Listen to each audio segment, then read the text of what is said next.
Hi, it's Vanessa. If you've been supporting Nocturne on Patreon or PayPal, thank you so much. I really appreciate your help to keep the show going. If you haven't chipped in yet, please consider doing it now. Nocturne is 100% independently produced and depends on your support to continue. Go to patreon.com/nocturnepodcast to become an ongoing patron with monthly contributions, or go to nocturnepodcast.org/support. Thank you.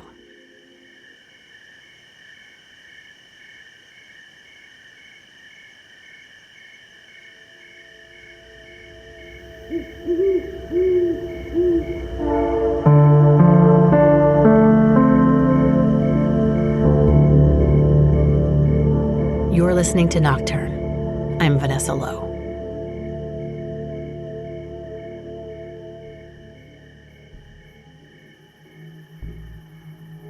Nocturne is, of course, an ongoing exploration of the night and of darkness. Over the years, it's also become, for me, a process of discovery about what the night represents. A slowing, quiet contemplation, autonomy, dreams, the dominion of rest. I think everyone, the entire globe, is doing too much. It needs to sit and lay the hell down somewhere. Just my humble opinion. Take more naps. Daydream daily. Sleep deprivation is a social justice issue. Sleep deprivation is a racial justice issue. Exhaustion and pain is not my legacy. Naps provide a healing portal. You are not a machine. You are a divine human being. The evening news is happening in your heart. Slow down. Investigate. Rest. They're just scrolling through in a trance, a scroll trance, you know? You're gonna have to deeply meditate on this, sit with it for a little bit, marinate, do some real study and work on it. I'm Trisha Hersey, and I am a theater maker, artist. I'm a community servant, activist, and I am founder of the Nap Ministry. And the Nap Ministry is a project that examines the liberating power of rest. I am the persona of the Nap Bishop. That is the personality that I take on to be able to spread this message of rest as resistance. The Nap Ministry has hundreds of thousands of followers on Instagram, which to my mind speaks volumes about a collective need, a yearning for permission to rest. Trisha Hersey, as the Nap Bishop, ministers in posts, but she does so IRL too, which is her preference by far. I'm sitting in a room watching thousands of people go in and out of a sleep state.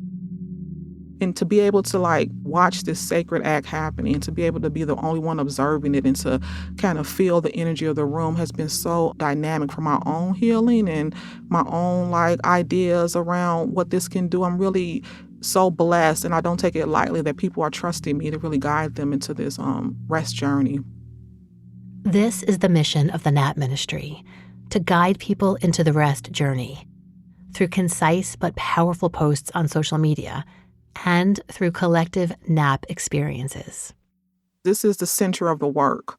Our first event, our first installation experiment was a collective napping experience. That's what we've done all over the country, is go in and install these spaces for people to rest wherever, from yoga studios to conference rooms to churches to basements to outdoors, wherever we can go in and curate and install a soft, warm, sacred space for people to come and rest together, we will. Back in 2016, Trisha had been studying and doing performance art pieces focused on rest, and word was starting to get around in her artist circle in Atlanta. She didn't know what the first event would look like, and she didn't have money to rent a space. That first collective napping event took place in a large and airy tea room/Reiki massage center with pillows, blankets, soft lighting. So our first event was just that 40 people came out. I didn't think anyone would come out. I really did not. I thought, who's going to come and rest with me and lay down? and close their eyes and not watch their purse and just kind of be vulnerable in a space and just lay and be that intimate with someone they don't know. Like, who really would do that? I thought maybe 2 people would come. But then when 40 people came and I had to wake them up after 2 hours, literally they would not wake up. It turns out a local arts paper listed the event as something to do for the weekend, and about half the people who came were strangers to Trisha. One person drove 2 hours from Athens to Atlanta. Another was like, I read this in the paper. Is this where I can come sleep? I'm like, yes, it is. She's like, okay, thank you. And she just walked past me and went and laid down. She didn't introduce herself. She didn't say hi. It was clear from that first collective nap that Trisha had hit upon something really powerful. Yeah. Every single one I've done, there are tears. I have not had one where not at least one person wakes up is in bawling. And I'm like, why are you crying? And they're like, I just feel so emotional, to know how exhausted I am. I didn't realize how exhausted I was. I haven't slept or stopped in 2 years. And once people wake up, we open the space up for a nap talk. People can kind of testify and share any discoveries or curiosities or ask questions. And during that time, it's just an open forum for people to share. And people are always sharing that things were happening in their sleep. Their grandmother who just died came to them in a dream. That's happened numerous times.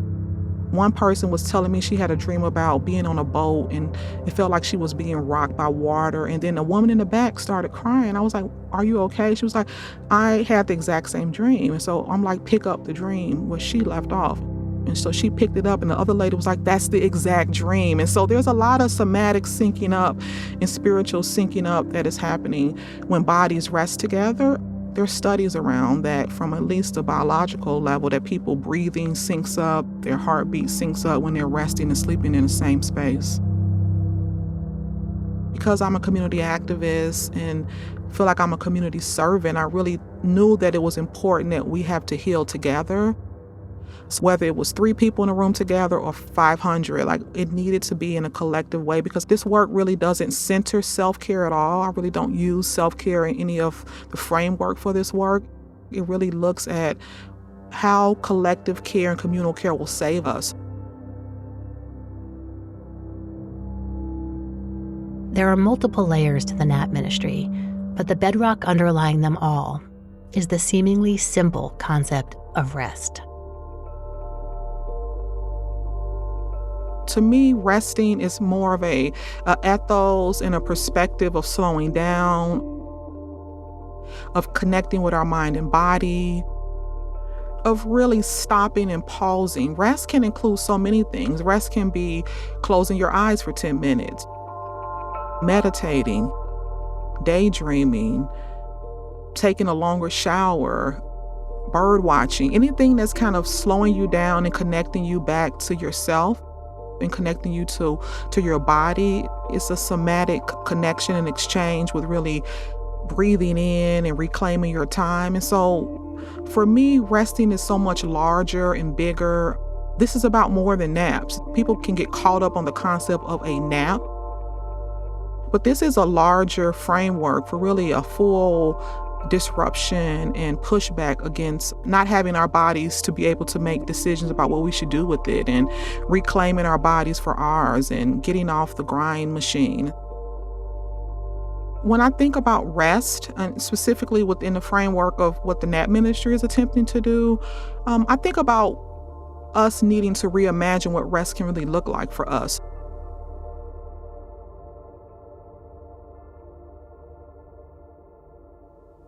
A lot of people ask me, why did you start the NAP ministry? And it really was my own personal experimentation with sleep. I never thought about this being something that was going to be for this global, larger community. I literally was just trying to save my own life. And so from that, it became something bigger. But it really started at the seed of me connecting with my ancestors, which means I'm connecting with myself. And then also trying to attempt to solve a problem, my own problem with exhaustion and trauma, and just seeing what rest could do for me. I really was going to it as a place of survival. It started in 2013 when Trisha began a graduate school program in divinity at Emory University. So I was studying theology and divinity, and I had very specific reasons for going and what I was studying. And my main research interests were Black liberation theology and womanism, cultural trauma, reparations theories, and also somatics. And so I went to divinity school as an artist. I was already a performance artist, theater maker, community activist for 20 years. And once I hit campus, like literally within the first week, I was already thinking, maybe you should have thought this out a little bit more. I'm like raising a child. He's 6 years old. I'm working 2 jobs, going full time. The pace was brutal. I had 8 o'clock classes, so I was up on campus by 7. Sometimes I wouldn't be done till midnight. And so that combined with personal traumas, with what was happening around me in the world, being in a predominantly white institution as a Black person, it was really difficult for me. I was totally exhausted and was not sleeping at all. I was just totally overwhelmed. It was literally at the same time that Black Lives Matter was heating up. All the lynchings were being repeated on television. Trayvon Martin. I remember going to school and Eric Garner was just murdered.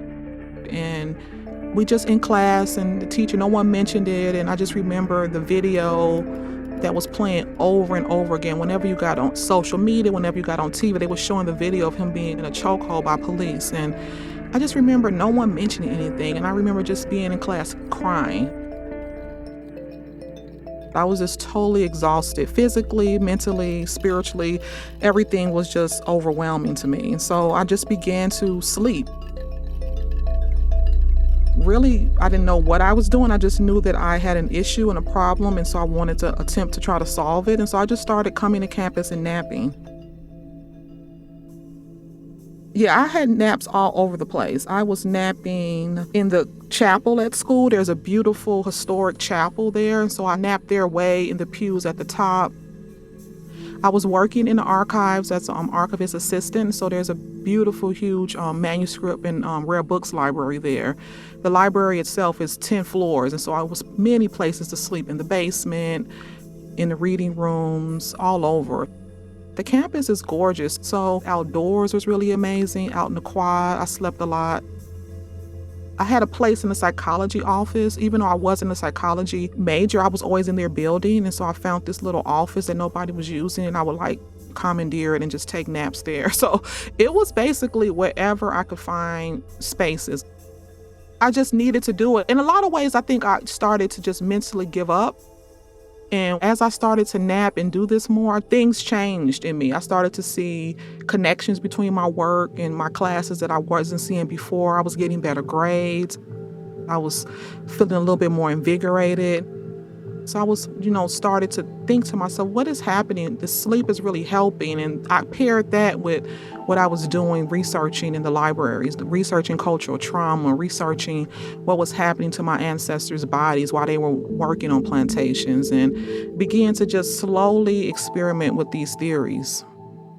When I said before that there were many layers to the nap ministry, this is an important part of that.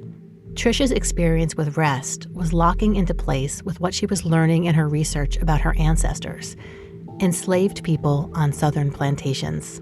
It was such a blessing to be actually in school in the South, because all the plantations were here. And so the archives that I was able to get my hands on was amazing. Documents from actual plantations, handwritten inventories that were showing how many enslaved people were there, first person accounts from slave narratives. I was reading those intensely, and just became this conversation that was spiritually happening between reading what they were saying about their lives and being able to imagine it. And so when was the cotton being planted? How long were they, actually in the fields? What was happening? Women giving birth in the fields and then going back to work. I really became obsessed with the detail about how much was their daily quota. What did they need to pick in terms of cotton every day? And I was finding 500 pounds, and I just couldn't imagine what 500 pounds looked like. And so I was able to find a picture of 500 pounds of cotton. And then I began to start working with real, actual cotton. I actually got cotton from a Black-owned cotton farm in North Carolina to be able to touch it and kind of feel it. And so it just became this obsession with the micro details of their lives and the histories of their lives that people usually kind of gloss over. I really wanted to go deeper into understanding what was happening and really embody it. Not surprisingly, one of the main things Tricia found had to do with rest. There wasn't a lot of sleep and rest happening at all. I was finding they were human machines. It was 20-hour days working in the fields during the season when they were cultivating and picking the cotton when it was time for it to be taken up from the earth. I'm imagining 20-hour days and then going back to where you sleep at and having 4 hours left before you're back up.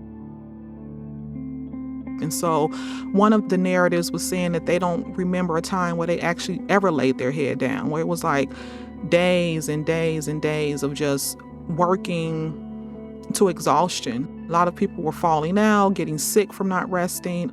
So it was just total torture. It just really terrified me, and it really made me want to find some way to connect with them. So in a lot of ways, it became like an obsession, these details. I got really obsessed and began to have a conversation with my ancestors, actually in my own dreams. I started to rest and have dreams about them after I was in the archives for hours. I would be sleeping and having dreams with them in it. And so it became this really spiritual dream space that we were like sharing together. As Tricia found rest and restoration in her naps all over campus, a powerful idea began to take shape. I just remember thinking to myself, what a healing space this is that I'm in right now, and what could my ancestors have done if they were having an opportunity and a space to rest like this? And then Tricia followed this thought to someplace deeply personal. This is a form of reparations. I can sleep in this realm for them. I can connect and gather and reclaim the dream space that was stolen from them so many centuries ago, that was stolen from them, that they weren't able to access. I can access it now. I can be reconnected with them via dreaming, via resting, via entering into this portal of dream space. So it became a personal remembrance and a personal connection for me to be able to rest for them, for me to believe and know that from a spiritual sense, the rest that I'm gaining now, my resistance, my disruption, my pushback of not donating my body to capitalism is really in remembrance and honor of them, in a direct way to reclaim what they didn't have. I believe that reparations should be and will be given to descendants of enslaved people in this culture. I believe that is coming and happening, but I didn't want to wait for that. I wanted to rest in the knowing that I could have an active participation and gain it for them in this dimension now. For me, a dream space is a portal. It really is. It's a portal that we go into when our bodies are in a sleep and rested state. It's a connected exchange. It is a mysterious, divine place of healing. It's a third space. It's another dimension. It's a space outside of what we're in right now. It's a place you can go to work things out that you can't work out in your awake state. And so I really believe that dreaming and sleeping holds that energy for us to be able to connect to other parts of ourselves that we can't connect with in this world when we're awake. The Nap Ministry's mission to unleash the power of rest is a direct response to something you're very likely familiar with, even if you haven't heard its name. It's called grind culture. It's the, 40-hour work week. It's the working overtime. It's non-labor rights at places. It's the way We can't take PTO. The way women are having children, there's no paternity leave that looks like anything equitable. It's the idea that your worth is tied to how much you produce. It's the go, go, go energy. It's labor that doesn't look equal, So it's all these things. It's a non-living wage. It's everything blended together to make you to continue to be a human machine, to continue to move at the pace of a machine, to be able to be a tool for production. So yeah, that's what grind culture is. While grind culture's victims encompass a wide range of people, it's rooted in the story of Black and Indigenous people, and it's inseparable from the early wrongs that our society is built upon. I think you can't talk about grind culture or understand it without going back and understanding what was happening on plantations all over the South and all over, the world, really. The transatlantic slave trade dropped off enslaved Africans all over the world, not just in North America. And so to understand what chattel slavery and what plantation labor was and what they were trying to do, that's where capitalism and the whole economic structure of our current system started. It started on the backs and from the labor of enslaved people. It was enslaved people working like machines to plant and harvest tobacco and sugar and cotton, also dubbed white gold, all to support the economic engine of the current system. Billions and billions and billions of dollars created on the backs of human beings.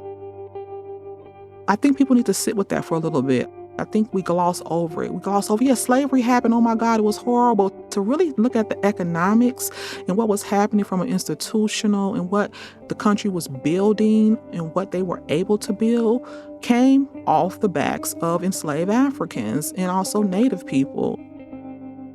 And so what we have now is basically built on that. So grind culture is a collaboration between capitalism, white supremacy, I would say two other systems that supported our patriarchy and ableism. And so it's this collaboration between all these forces that are looking at human beings as machines, that are looking at quantity over quality. They're seeing profit over human life.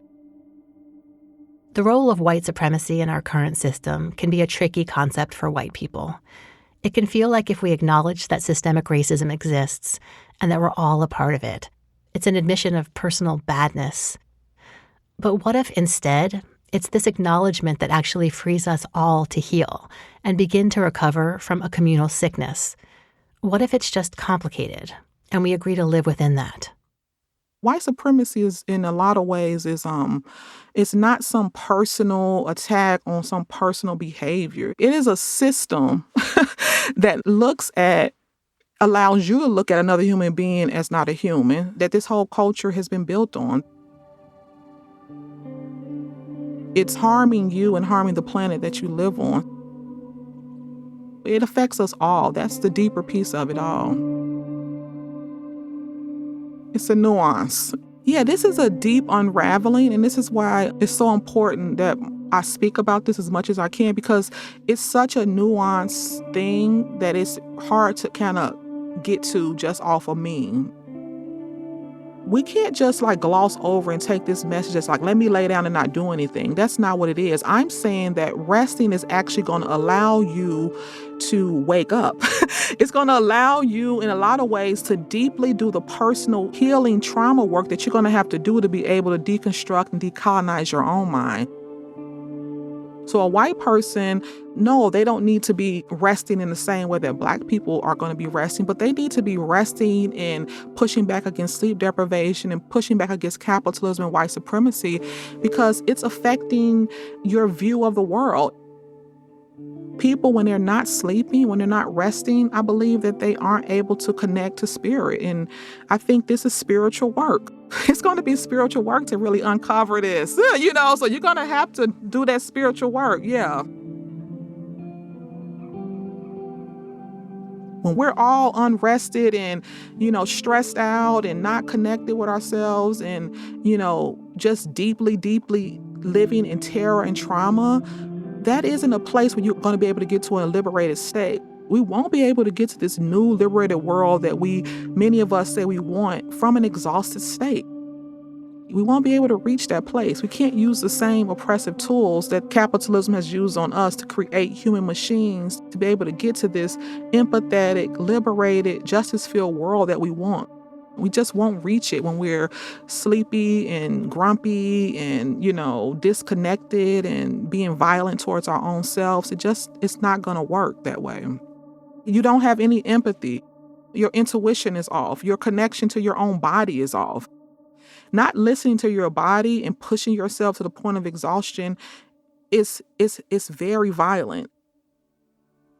I think resting makes us all more human. Rest can give us a moment to be able to disrupt that cycle, to connect with our bodies, to dream, to have space to kind of hope and imagine. I believe a lot of the issues that we're trying to figure out can come to us in our dreams. I believe that the people in the systems don't want us rested, because if we were well rested, we probably wouldn't accept half the things that are happening to us, and we wouldn't actually do the things to other people. And so in a lot of ways, I think resting is bringing us back to our full selves. It's holy work. It is spiritual work. It is a political practice. It's justice work.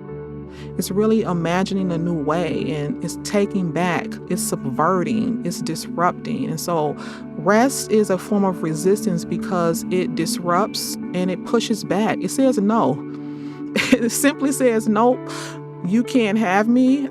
I know that I am a human divine being. I know that capitalism does not define my worth. I know that I am enough just because I was born. I know that what is happening right now is not normal. To be living under toxic systems is not what I was born to do. I wasn't born to hate. I wasn't born to not connect with myself. I wasn't born to not have empathy.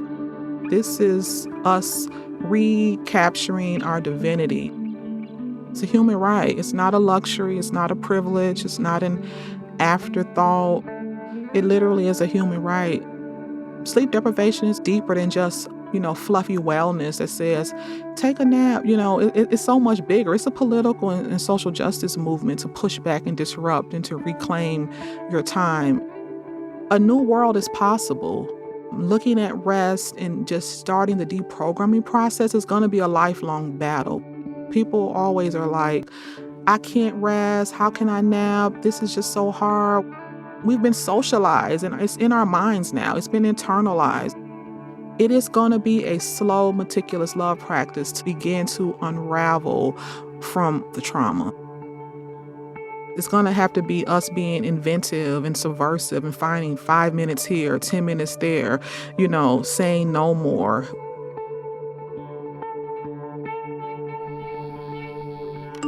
Slow down. You are not a machine. Take more naps. Rest.